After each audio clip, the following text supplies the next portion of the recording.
നമസ്കാരം. യുദ്ധക്കളത്തിലെ ഗതി നിർണ്ണയിക്കുന്നതിൽ ഡ്രോണുകൾക്ക് നിർണായക സ്ഥാനമാണുള്ളത്. ആളില്ല ആകാശ വാഹനങ്ങളുടെ സാങ്കേതിക വിദ്യയിൽ ലോകരാജ്യങ്ങൾ പിടിമുറുക്കുമ്പോൾ നിർണായക ഘടകമായ എഞ്ചിനുകൾക്കായി വിദേശ ശക്തികളെ ആശ്രയിക്കേണ്ടി വരുന്നത് ഇന്ത്യക്കൊരു വെല്ലുവിളിയായിരുന്നു.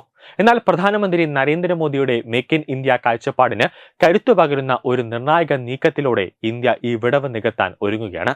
പൊതു സ്വകാര്യ പങ്കാളിത്തത്തോടെ തദ്ദേശീയമായി നിർമ്മിച്ച വാങ്കൽ എഞ്ചിനുകൾ ഉപയോഗിച്ച് പ്രവർത്തിക്കുന്ന ദീർഘദൂര ശേഷിയുള്ള അത്യാധുനിക ഡ്രോണുകൾ വികസിപ്പിക്കാനുള്ള ഇന്ത്യയുടെ പദ്ധതി പ്രതിരോധ സാങ്കേതിക വിദ്യയിലെ സ്വയം പര്യാപ്തതയിലേക്കുള്ള ഒരു കുതിച്ചുചാട്ടമാണ്.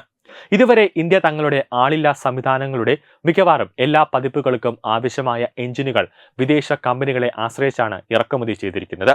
ഈ പതിറ്റാണ്ടുകൾ നീണ്ട ഒരു കാലത്തിനും അത് അവസാനിപ്പിക്കാനുള്ള ശക്തമായ ചുവടുവെപ്പാണ് ഇപ്പോൾ നടക്കുന്നത്.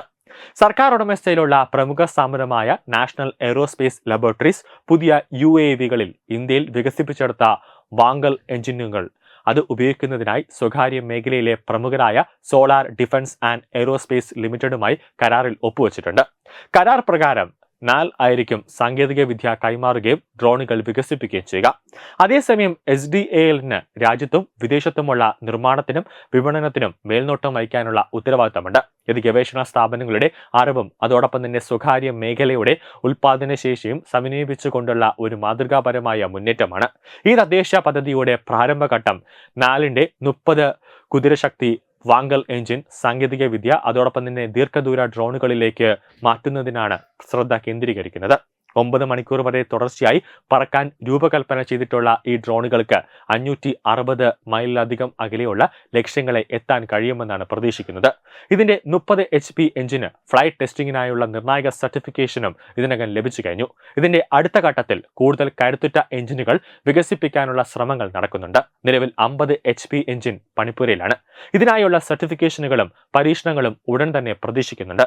ഇതിലൂടെ കൂടുതൽ മെച്ചപ്പെട്ട പ്രകടനവും അതോടൊപ്പം തന്നെ പേലോഡ് ശേഷിയും ഉറപ്പാക്കാൻ സാധിക്കും. മാത്രമല്ല ഭാവിയിൽ കൂടുതൽ ഭാരമേറിയ UAVകളുടെ ഒരു ശ്രേണിയെ ഉയർത്താൻ കഴിയുന്ന 90 HP എഞ്ചിനും വിഭാവനം ചെയ്യുന്നുണ്ട്.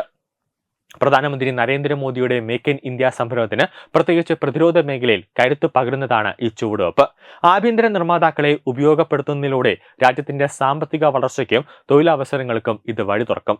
ഇന്ത്യൻ ബഹിരാകാശ ഗവേഷണ സംഘടനയുടെ സഹായത്തോടെ യുവ നവീന ആശയങ്ങളെ പ്രോത്സാഹിപ്പിക്കുന്നതിനായി അടുത്തിടെ ആരംഭിച്ച ഡ്രോൺ ചലഞ്ചിനെ പ്രധാനമന്ത്രി പ്രശംസിച്ചിരുന്നു. ഹൈദരാബാദിൽ സ്കൈറൂട്ട് എയ്റോസ്പേസിന്റെ ഇൻഫിനിറ്റി ക്യാമ്പസിന്റെ സമീപകാല ഉദ്ഘാടനവും രാജ്യത്തിന്റെ സ്വകാര്യ ബഹിരാകാശ ആവാസ വ്യവസ്ഥയ്ക്ക് പുതിയ ഉത്തേജനം നൽകിയെന്നും അദ്ദേഹം ചൂണ്ടിക്കാട്ടുന്നുണ്ട്.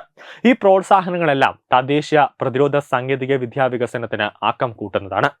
News desk Tatwamayi TV.